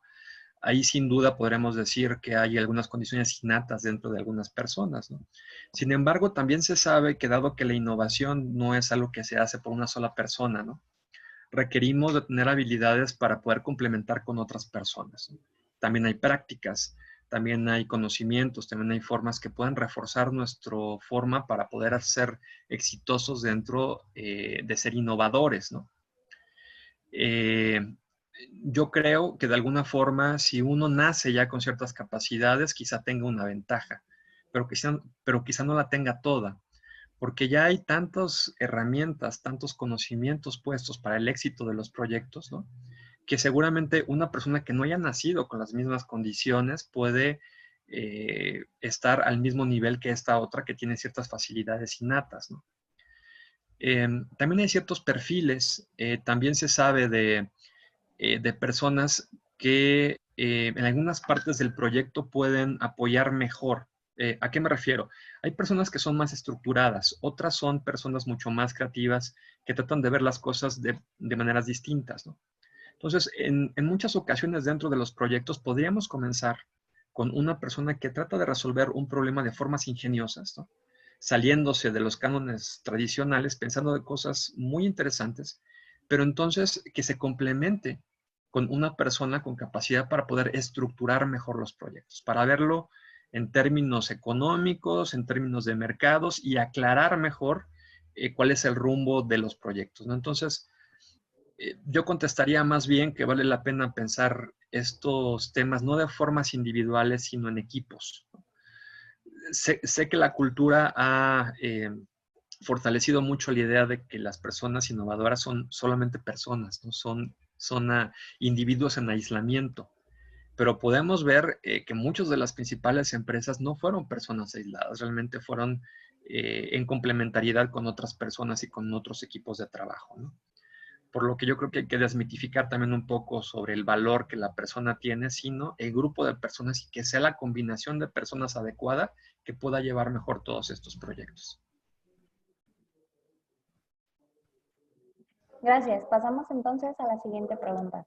Les recuerdo que el link de asistencia ya está en el chat para que por favor nos apoyen llenándolo. Gracias. La siguiente pregunta es de Yasmín Camacho. ¿Considera que las políticas actuales pueden modificar los modelos de innovación actuales? ¿Cómo y cómo podrían mejorar? Ok, por políticas actuales estamos pensando, me imagino que las políticas de ciencia, tecnología y de innovación, supongo. Sí. Correcto. Ok, si me puedes recordar la última parte nada más de la pregunta, por favor. ¿Cómo podrían mejorar las políticas actuales? Ok, ¿cómo podrán tratar de mejorar todos los resultados, supongo, ¿no? De la innovación. Sí. Correcto. Ese es un tema tanto controversial. Sabemos que hubo un cambio de políticas públicas muy marcado a partir de la reciente administración, ¿no? Yo he visto, por ejemplo, que hay cambios favorables y otras cosas que habría que pensarse más. Creo que dentro de los cambios favorables tiene que ver con innovar también considerando desde las comunidades, ¿no? No solamente pensar que todo se hace desde la empresa o desde los laboratorios y que la sociedad, que supuestamente es la que justifica desde la parte pública el apoyo a la innovación, sea la última tomada en cuenta, ¿no? También hay innovaciones que pueden ser grandes negocios, pero también pueden tener impactos adversos al medio ambiente, ¿no? Creo que parte de considerar el cambio climático es darnos cuenta también que por muchísimas décadas el desarrollo de la industria ha generado riqueza, pero también ha generado efectos colaterales que vale la pena considerar. Entonces, yo creo que han habido cambios dentro de la visión positivos, ¿no? Pero también hay una preocupación también porque muchos de los recursos que se destinaban hacia las empresas han sido de alguna forma cortados de tajo, ¿no? Entonces, cuesta trabajo ver la posibilidad de la innovación sin la empresa. La empresa es quien capitaliza todo el conocimiento, ¿no? Sin ella no hay innovación prácticamente. Hay invenciones y hay propuestas tecnológicas, pero no hay innovación. La innovación se aterriza dentro de la empresa y dentro de los sectores. Yo creo que valdría la pena considerar la empresa dentro de los esquemas de la política de ciencia, tecnología y de innovación actual, pero con un elemento muy importante. Hace muchos años que no tenemos políticas industriales. Es decir, no basta la política de ciencia y de tecnología, tiene que estar orientada y con esfuerzos importantes de la política industrial, es decir, seleccionar algunos sectores donde México tenga una ventaja competitiva en su crecimiento y entonces a partir de ello juntar políticas de ciencia y de tecnología con las industriales y por supuesto educativas. Entonces, los países que han sido más exitosos, ¿no? En implementar políticas, por ejemplo, pensemos todos los del este asiático, ¿no?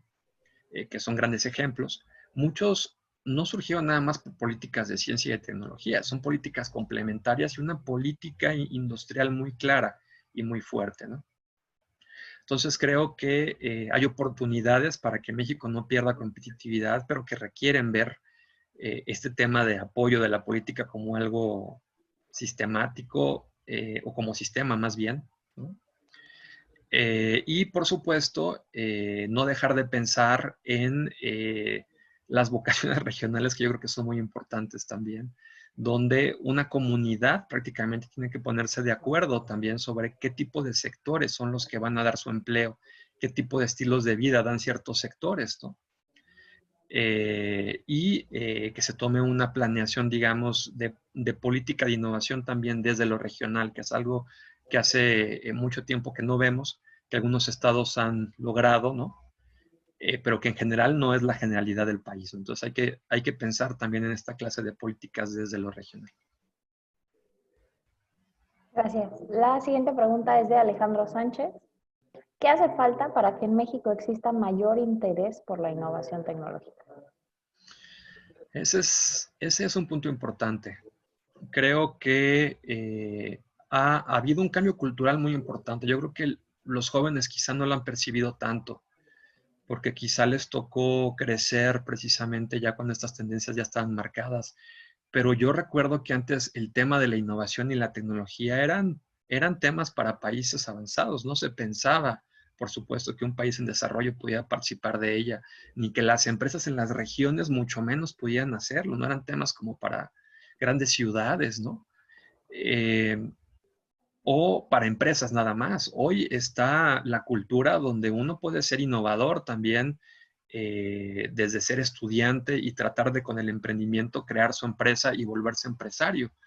Yo creo que lo que falta también tiene que ver con la cultura, que creo que ya está instalada, pero faltan capacidades para fortalecerla. ¿A qué me refiero? Por un lado, muchos de los emprendedores comienzan proyectos con muy buena lead, ¿no? Pero tienen que volverse también empresarios y capacidades de liderar empresas donde nunca han sido empresarios. Hay un estudio muy interesante de emprendimiento en México donde muestra que los casos más exitosos, muchos han sido de empresarios de 40 años en promedio, que tenían ya varias empresas, que sabían lo que eran las industrias, los negocios y tomar decisiones, y que metidos en la cultura del emprendimiento pudieron generar nuevas empresas, ¿no? Muy innovadoras. Yo creo que falta que a los chicos también les demos estas capacidades de ser empresario a la par de hacer sus propios proyectos. De capacidades muy, muy amplias de la innovación, de qué es ser un empresario exitoso también, ¿no? Sé que es un reto porque la innovación también requiere conocimientos muy distribuidos dentro de un programa de estudios, ¿no? Requiere saber de propiedad intelectual, de la tecnología en cuestión, de mercado, también de cuestiones empresariales. Entonces, vale la pena también pensar en estos elementos complementarios y desde luego desmitificar que la innovación se hace por una persona. Requerimos equipos donde estas capacidades pueden ser complementadas, ¿no? Gracias. Otra pregunta que va muy, muy relacionada es de Samuel Arteaga, que nos dice, ¿en qué etapa de la formación estudiantil es conveniente fomentar la innovación en los estudiantes? Esa es una muy buena pregunta. A mí me causó mucho impacto. Pude estar en Boston hace algunos años y cuando comenzaban muchos de los cursos de innovación, se daban cursos de innovación en el verano para niños. Estoy hablando de eso alrededor de 2007, 2008 más o menos. Y el punto era que ya en Estados Unidos y en algunas regiones de Estados Unidos ya había una cultura de tratar de enseñarlo desde los niños. Yo creo que vale la pena pensar y tratar de inculcar desde los niños, por supuesto, el amor a la ciencia, ¿no? El amor a la tecnología y la idea que ellos pueden cambiar sus entornos, ¿no? Creo que la tecnología lo que nos ha hecho pensar es que podemos cambiar las cosas como están, podemos mejorar las situaciones, pero requerimos conocimientos especializados para poderlo hacer. Yo creo que fomentar por lo menos desde niños la idea de qué significa tener un negocio básico, qué tipo de decisiones hay que tomar, por supuesto con responsabilidad social, y un interés por la ciencia podría ser muy importante. Yo creo que desde la educación primaria podríamos comenzar y tratar de complementarla durante muchas otras etapas dentro de la educación formal, ¿no? Pero sin duda pensar que eso es importante y considerar todos estos programas STEM, ¿no? De ciencia, tecnología, matemáticas, etcétera, que son los que van a permitir que las capacidades técnicas cuajen y que complementadas con capacidades de negocios se puedan tener capacidades de innovación. Gracias.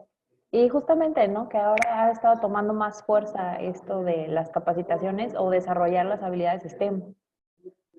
Sin duda, es una tendencia. Y no solamente pensarlas desde etapas tempranas, también se les ha dado una connotación de género, que yo creo que es muy importante, ¿no? También pensar que la innovación no es un tema de género nada más para un solo género, puede ser para muchas Para personas, todos. para todos, ¿no? Y todas. ¿No? Entonces, dar pues todos esos estímulos también tratando de balancear precisamente quiénes son los que participan dentro de estas innovaciones y cómo se benefician para que otros grupos también que quizá históricamente han sido marginados tengan mejores condiciones, desde luego. Claro. Bueno, la siguiente pregunta es de Angélica Guerrero. ¿Cuál de las 5 funciones del modelo es la más vulnerable y por qué? La más vulnerable. Yo creo que todas son muy importantes y todas están articuladas. Vulnerable quizá pudiera ser la práctica en la que se lleven, no las funciones per se, porque finalmente son prácticas aterrizadas en organizaciones y en personas, ¿no? La fragilidad tendría que ver más bien con cómo las estamos considerando, qué tan serio las tomamos. No creo que las funciones en sí per se sean débiles. Creo que han sido muy bien pensadas y por expertos que conocen muy bien del tema, por cierto, personas nacionales. Pero creo que la forma de ejecutarlas encuentra más bien la vulnerabilidad. Depende mucho del sector, depende mucho desde dónde se tome. Creo que hay una confianza también por algunas empresas ligadas a lo tecnológico de ver poco la parte de mercados y de inteligencia muchas veces, ¿no? Se piensa que el tener una solución técnica con eficiencia y capaz de cumplir lo que promete es más que suficiente, ¿no? Y muchas veces llegan a mercados o que ya están protegidos por propiedad intelectual o que no tardan en cambiar rápidamente, ¿no? Entonces, creo que tiene que ver más bien con la ejecución, tiene que ver más bien con una cultura dentro de las organizaciones sobre qué es importante. Estamos hablando de la innovación considerada dentro, por supuesto, de una práctica ambidiestra, ¿no? La empresa tiene que hacer sus actividades de creación de valor y de formas paralelas hacer la innovación. Entonces, tiene que ser consciente de jugar en 2 pistas al mismo tiempo. Yo creo que muchas de las vulnerabilidades provienen de ahí, de esa incapacidad para poder jugar en 2 y a veces más pistas. Gracias. Nos siguen llegando preguntas. Tenemos la siguiente de Angélica Hernández. ¿Cómo podríamos identificar los elementos dentro de una estrategia de innovación para una empresa y la relación con el ciclo de vida de un producto o servicio ofrecido por la misma? Claro. Bueno, hay muchos estudios precisamente que tienen que ver con análisis cienciométricos. Esto significa que se hacen análisis tanto de patentes como de publicaciones. Lo que se trata de monitorear es el crecimiento de ciertos campos de conocimiento. Una vez que la empresa define cuáles son sus campos tecnológicos centrales para su competitividad, la siguiente actividad es precisamente monitorear cómo están creciendo. Puede ser que yo estoy, por decir algo, estoy en nanocompuestos, ¿no? Pero entonces tendría yo que revisar precisamente cuál es la acumulación de conocimiento, ¿no? En esos campos. ¿Quiénes son las empresas y las personas que están generando esos conocimientos? ¿En dónde están protegiendo? Y si tienen que ver con mi tecnología central. Entonces, hoy afortunadamente, hay muchas herramientas para revisar patentes y elementos de publicaciones, ¿no? Que están en muchas ocasiones libres y que permiten su análisis, ¿no? Y eso facilita también que empresas que no tengan un departamento de investigación y desarrollo y que sean pymes, pudieran revisar por lo menos de manera sucintas, ¿no? Si sus campos están siendo amenazados o si hay nuevas oportunidades, ¿no? Entonces, hay algunas prácticas precisamente basadas en el análisis del ciclo de vida, ¿no? Donde juntas con las capacidades de la empresa, ¿no? Podríamos tratar de ver más o menos qué tan maduro está nuestro sector. Gracias. La siguiente pregunta del doctor Melchor. ¿Qué opina de los hubs de innovación? ¿Pueden o no acelerar el proceso de innovación? Eso es muy interesante. Yo he escuchado mucho de los hubs, conozco personas aquí en México que los están impulsando precisamente. No me he metido tanto al tema, pero sé que de alguna forma esta complementariedad dentro de los hubs puede funcionar. Yo que he encontrado con proyectos de vinculación y de colaboración, mucho del problema no tiene que ver con encontrar un buen elementos comerciales, sino la forma en la que se hacen los acuerdos dentro de la tecnología, ¿no? Si se desarrolla una tecnología que va a ser compartida de forma transversal por varias personas, ¿no? Que ha sido desarrollada por varias personas, el punto es cómo nos ponemos de acuerdo, cómo trazamos las actividades, los costos y los beneficios, sobre todo, entre todos los participantes, ¿no?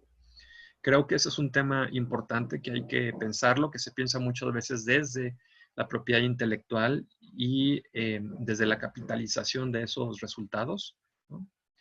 Pero yo sin duda creo que los hubs, conforme las presiones competitivas aumenten, se van a hacer una práctica cada vez más común, porque es una solución que permite precisamente dar una respuesta a ambientes competidos, sobre todo con cambios pronunciados por la ciencia y por la tecnología. Gracias. El siguiente es como tipo comentario y pregunta. Sí, claro. ¿En qué momento, bueno, en estos momentos tan difíciles en la economía, ¿nuestro México estará preparado para la innovación? Ese es un tema muy interesante.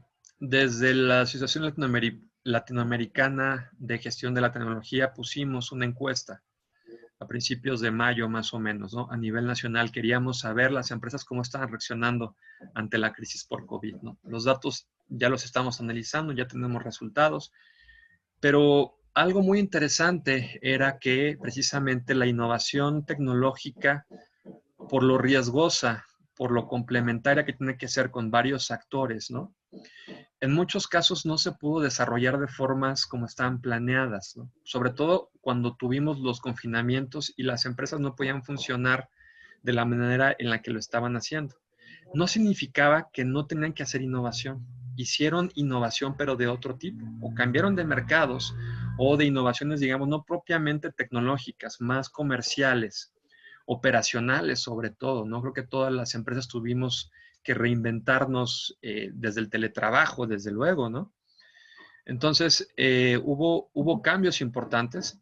Empresas que ya venían innovando, por supuesto, fueron las que generan mejores condiciones como para reaccionar hacia estos entornos de presión, por supuesto, ¿no? Yo creo que no hay que dejar de pensar en la innovación tecnológica, pero hay que ver en qué situaciones nos encontramos, ¿no? En estos momentos, algunos datos de la encuesta también pusieron que las empresas no dejaron sus carteras de proyectos, ¿no? Algunas incrementaron con algunas cuestiones, pero casi todas mantuvieron, pero no cortaron, lo cual es importante porque están pensando que volveremos a una normalidad. Lo que sí fue interesante ver es que parece que las empresas están pensando tratar de regresar a una normalidad anterior, y eso ya sabemos que va a ser difícil, ¿no? Entonces tenemos que reinventar también la forma hacia una nueva normalidad de la empresa.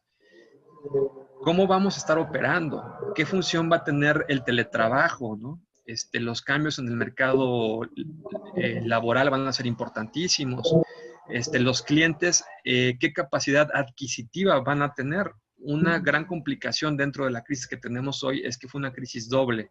Doble por parte de la oferta y por parte de la demanda.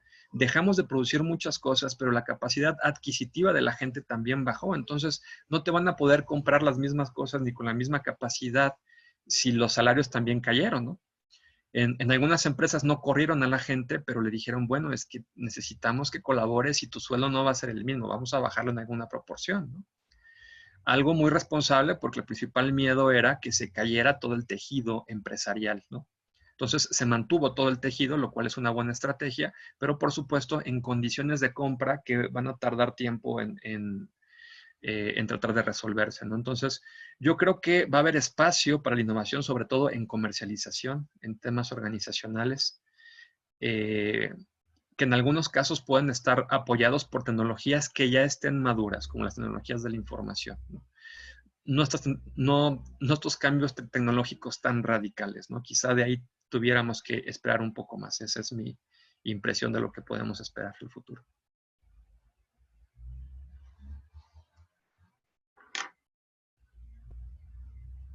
Perdón, pero se puso el mute. Gracias. La siguiente pregunta es de Yasmín Camacho y nos pregunta, mencionó que es importante fomentar las capacidades de negocios. ¿En qué etapa de formación sería conveniente fomentarlas? Bueno, yo he visto programas exitosos con niños alrededor de 8 a 10 años que comienzan con proyectos muy simples, ¿no? Trata de hacer la venta de algún pequeño producto, ¿no? Que tú desarrolles o que compres. Pueden ser gelatinas, pueden ser mazapanes, puede ser cualquier cosa. Pero la idea es que el niño comience con las nociones básicas, ¿no? De qué son los costos, ¿no? De que no es vender por vender, tenemos que vender con una tasa de ganancia, ¿no? Y que tampoco puedo subir mucho la tasa de ganancia por querer ganar mucho, porque entonces nadie me va a comprar, ¿no? Entonces, esa clase de decisiones básicas sobre cómo hacer un negocio en función y considerando costos y tasa de ganancia es algo básico. Yo creo que eso puede servir mucho y, por supuesto, no dejar de complementarlo con temas de ciencia y de tecnología, de dar soluciones distintas, ¿no? Yo he visto muchas veces que cuando algunas personas tienen necesidad de convertirse en empresarios, caen en los servicios y los productos que mucha gente más hace, ¿no? Conocemos mucha gente que cae haciendo oferta en restaurantes, ¿no? O compraventa de algún producto que alguien más vendió, ¿no? Pero yo creo que nos falta precisamente esa creatividad para reformular y tratar de hacer negocios distintos, ¿no? Y si la ciencia y la tecnología nos puede servir como una base para vender y ofertar cosas novedosas, creo que pues es un gran paso. Y eso se puede fomentar también desde las etapas tempranas.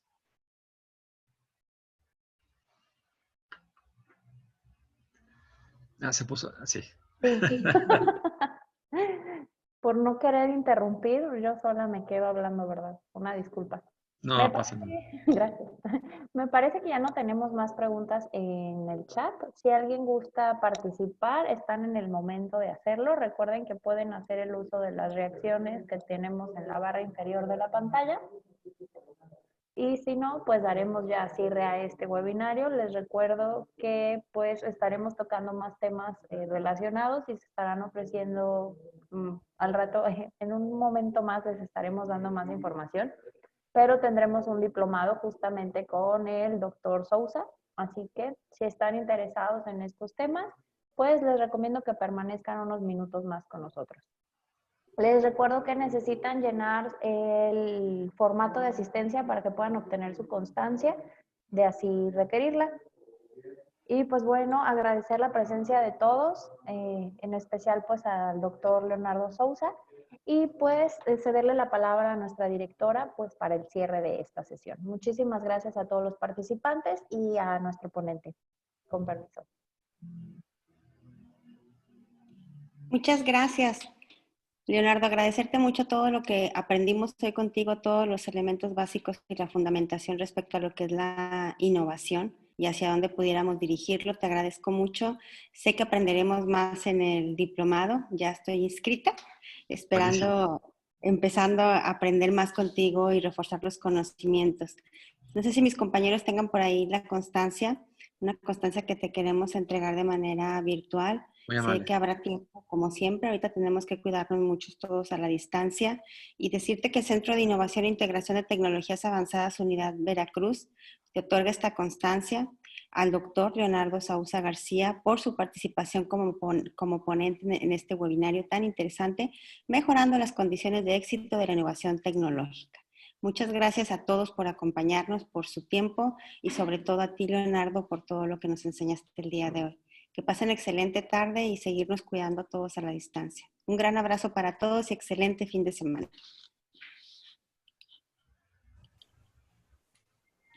Pues bueno, nuevamente agradecer la presencia de todos, la participación de todos los lados que nos están viendo y pues obviamente también la colaboración con el doctor Leonardo Sousa por esta ponencia.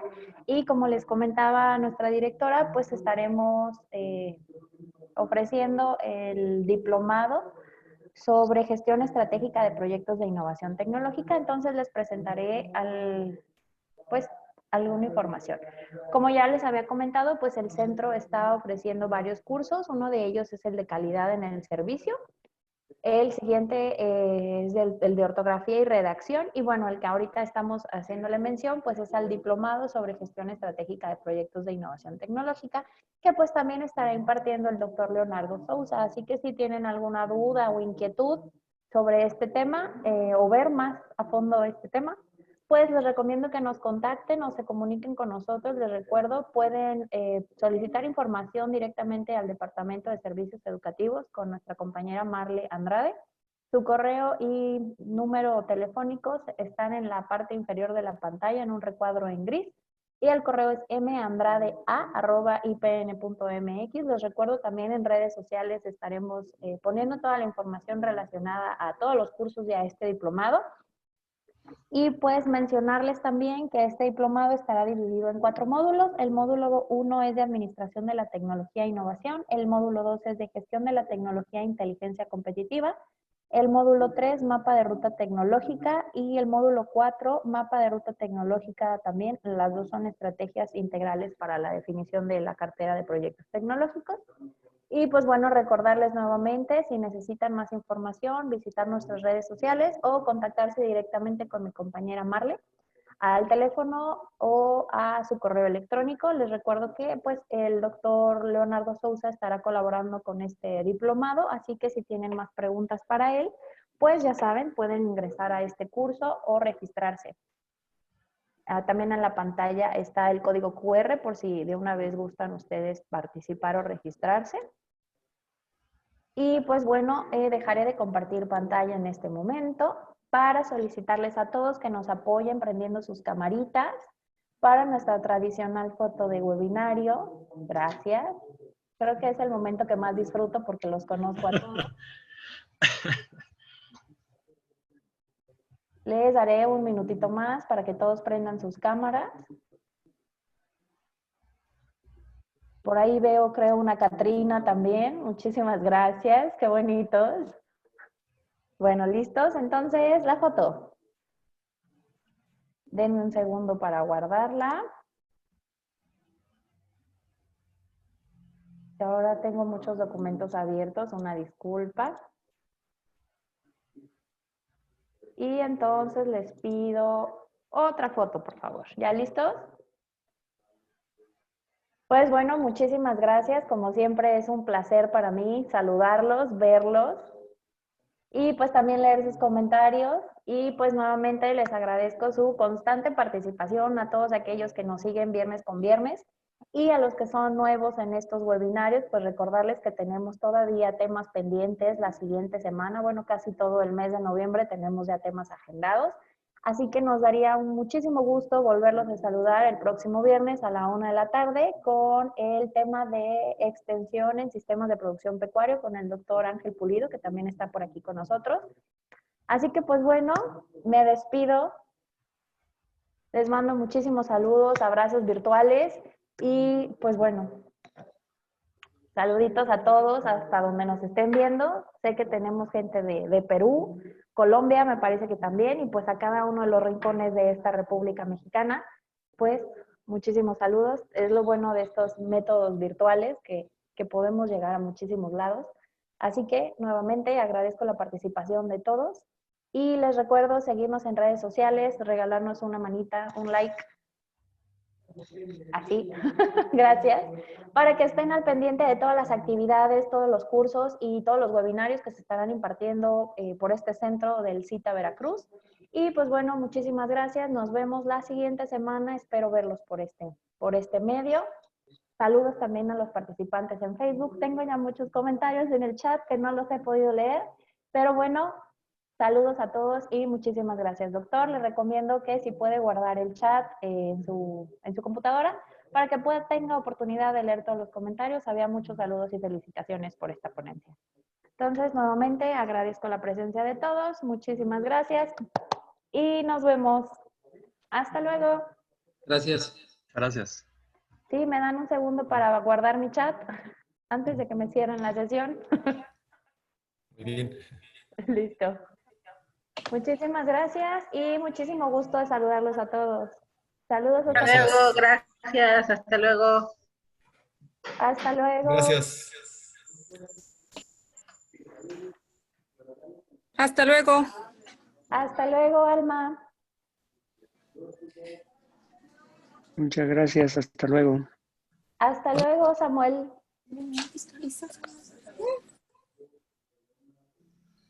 Hasta la próxima, Emils. Hasta luego, muchísimos saludos, Guadalupe. Desde Perú, un abrazo para ti y para todos, especialmente para la expositora. Ha estado excelente la exposición. Muchísimas gracias. Muchos saludos. Hasta Perú.